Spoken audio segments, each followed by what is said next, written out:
हमारे दो साथी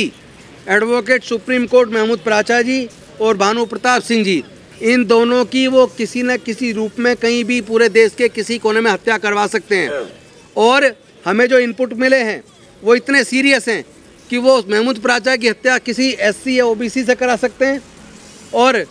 भानु प्रताप सिंह जी की हत्या किसी माइनॉरिटी से करा सकते हैं। एक और बड़ा सीरियस मैटर है जो आज आप सबके सामने शेयर करना है। हमें बड़े विश्वस्त सूत्रों से पता चला है कि हमारी एक टीम जो पूरे देश के अंदर ईवीएम को हटाकर बैलेट पेपर वापस लाने का एक आंदोलन चला रही है और इसको हमने देश के कोने कोने में जाकर इसको एक जन आंदोलन के रूप में परिवर्तित कर दिया है। इसका नतीजा ये निकला कि कुछ ऐसे गुंडा तत्व हैं जो एक पर्टिकुलर पॉलिटिकल पार्टी को जिताने के लिए ईवीएम से ही चुनाव हो, इसके लिए बैलेट पेपर वापस लाने वाली आवाज़ को बंद करना चाहते हैं। क्योंकि इस आवाज़ में किसान आंदोलन भी जुड़ गए, बैलेट पेपर वापस लाकर ईवीएम हटाने की डिमांड में सारे देश का माइनॉरिटी जुड़ गया, सारे देश का दलित जुड़ गया, सारे देश का आदिवासी जुड़ गया, सारे देश के पिछड़े वर्ग के लोग जुड़ गए और रिलीजियस माइनॉरिटी के लोग जुड़ गए। तो इस मूवमेंट को ख़त्म करने के लिए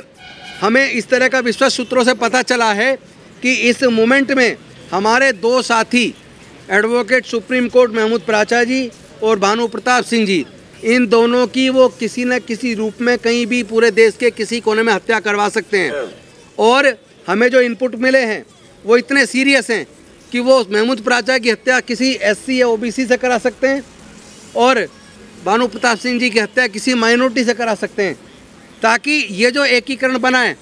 दलित, पिछड़ा, आदिवासी का और माइनॉरिटीज़ का, ये जो सामाजिक एकता बनी है, ये सामाजिक एकता टूट जाए और फिर ये पूरी तरह से चुनाव पोलराइज हो जाए। तो ये बहुत बड़ी साजिश है जिसके इनपुट्स हमारे साथियों को मिले हैं और वो हम आपके माध्यम से चाहते हैं कि कम से कम आपके माध्यम से तमाम देशवासी को पता लगना चाहिए, ताकि देशवासी किसी भी सूरत में अगर हमारी हत्या हो जाए, हमारी साथियों की हत्या हो जाए, उसके बावजूद ये जो सामाजिक गठबंधन बना है, जो सौहार्दपूर्ण वातावरण हमने तैयार किया है, जो दलित, पिछड़ा, आदिवासी और अल्पसंख्यकों सबको एकजुट करके एक भारत को मजबूत करने का जो हमने रास्ता चुना है, वो फिर से टूटने के कगार पे ना आ जाए। किसी भी सूरत में वो टूटने नहीं देना है और इतना एकजुटता लेके आइए ताकि हम जो लोग की हत्या करने की जो लोग बात कर रहे हैं उनको भी पता लग जाए। देश के लोग उनको छोड़ेंगे नहीं, ऐसे लोगों को, देश के गद्दारों को देश के लोग छोड़ेंगे नहीं जो लोग इस सामाजिक एकता को तोड़ने के लिए हमारे साथियों की हत्या करवाने का प्रयास कर रहे हैं।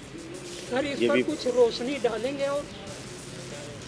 ये कुछ ऐसे चीज़ें हम लोग के सूचना में आई हैं, वो इतना सीक्रेट मैटर है कि हम ये खुलासा नहीं कर सकते कि वो बातें कहाँ से हमें पता चली हैं, लेकिन ये बहुत सीरियस मैटर है, किसी की जान का सवाल है। जो 5 लोगों का जो कोऑर्डिनेशन टीम इस मूवमेंट को लेके चल रही है, इन 5 लोगों की ही जान को खतरा है।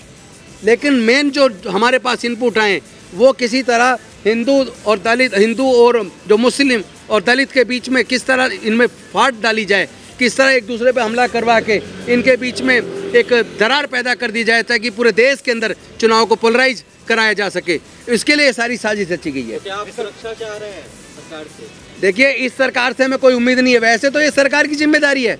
कि पूरे देश के अंदर जो लोग भी ईवीएम हटाओ, बैलेट पेपर वापस लाओ का जो आंदोलन चला रहे हैं, उन सब की जान को खतरा है। यह केंद्र सरकार की जिम्मेदारी बनती है कि वो ऐसे लोगों को सुरक्षा मुहैया कराए, उनको कराना ही चाहिए। पुलिस की सूचना दी आपने? अभी हमारे पास सूचना आई है, अभी हम आप लोग के साथ में साझा कर रहे हैं। इसके बाद जो भी लीगल एक्शन लेना पड़ेगा, क्योंकि हम लोग लीगल बैकग्राउंड से हैं। मैं खुद एडवोकेट हूँ, महमूद प्राचा खुद एडवोकेट हैं, भानु प्रताप सिंह खुद एडवोकेट हैं। तो हमें लीगल क्या क्या रेमेडीज़ हमें अवेलेबल हैं, वो रेमेडीज़ तो हम लोग एडोप्ट करेंगे। लेकिन उससे पहले हम आज आप सबके माध्यम से पूरे देश के लोगों को, जो अमन पसंद लोग हैं, जो देश में एकजुटता चाहते हैं, जो नहीं चाहते कि यहाँ हिंदू मुस्लिम हो या दलित मुस्लिम के बीच में बिखराव आए या किसी प्रकार का जाति धर्म के नाम पे देश में उन्माद पैदा हो, जो नहीं चाहते हैं, पहले हम उन लोगों को चाहते हैं कि उन लोगों को पता लग जाए, पूरा देश एकजुट होकर ऐसे लोगों के खिलाफ एकजुट होकर इस लड़ाई को लड़े। तो मैं माननीय सर्वोच्च न्यायालय का धन्यवाद करूँगा कि उन्होंने इलेक्ट्रल बॉन्ड को और उससे जुड़े जो कानून बनाए गए थे, फाइनेंस एक्ट और उसके साथ साथ कंपनी एक्ट, उनको अवैध करार दिया। लेकिन साथ ही साथ हम एक मांग इलेक्शन कमीशन से करते हैं। वैसे तो हमें पता है कि election commission of India BJP का पार्ट बन गया है और इलेक्शन कमीशन ऑफ इंडिया से हमें कोई उम्मीद भी नहीं है कि वो न्याय करेगी, क्योंकि एक तरफ पूरे देश की जनता ईवीएम को हटाकर बैलेट पेपर वापस लाने की बात कर रही है, लेकिन election commission of India EVM से ही चुनाव कराने पे जिद पे अड़ा है। इससे ये तो बात स्पष्ट है कि इलेक्शन कमीशन ऑफ इंडिया एक independent constitutional body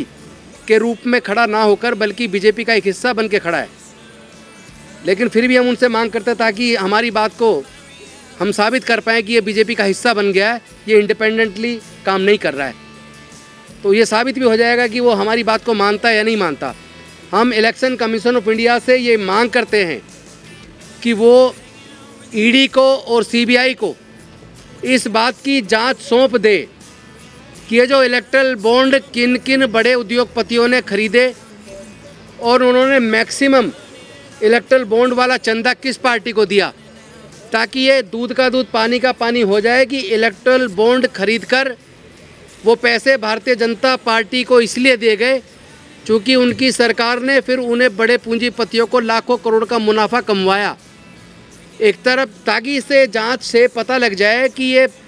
monetary gain प्राप्त करने के लिए उन सारे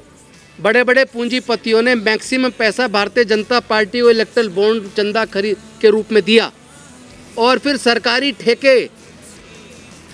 ठेके उस पैसे के बदले में प्राप्त किए और उससे भारत सरकार को, भारत की जनता को लाखों करोड़ का नुकसान हुआ। तो ये जो भारत की जनता को, भारत देश की संपत्ति को जो लाखों करोड़ का नुकसान किया गया है और चंद पूंजीपतियों को फ़ायदा किया गया है, इस जांच से पता लग जाएगा कि सरकारी ठेके किस किस कंपनियों को दिए गए और वो कौन कौन सी कंपनी जिन्होंने चंदा दिया और चंदे के बदले में सरकारी ठेके लेकर लाखों करोड़ कमाए। इलेक्शन कमीशन उनकी जांच कराए, हम मांग करते हैं। और अगर वो नहीं कराते हैं तो ये माना जाएगा कि ये election commission of India BJP का पार्ट बन गया है। दूसरी मांग हम माननीय सर्वोच्च न्यायालय से करते हैं कि अगर इलेक्शन कमीशन ऑफ इंडिया इस काम को नहीं करता है तो माननीय सर्वोच्च न्यायालय तुरंत बैलेट पेपर वापस लाने का, ईवीएम को बैन करने का जजमेंट जल्दी से जल्दी जनता की मांग पे जल्दी से जल्दी करे और साथ ही साथ ईडी को, सीबीआई को जांच के लिए निर्देशित करे कि जिस काम को हम इलेक्शन कमीशन ऑफ इंडिया से जांच मांग रहे हैं वो नहीं कर रहा तो फिर डायरेक्ट सुप्रीम कोर्ट जांच के लिए, इलेक्शन जांच के लिए ईडी को और साथ में सीबीआई को आदेशित करे ताकि सच्चाई सामने आ सके।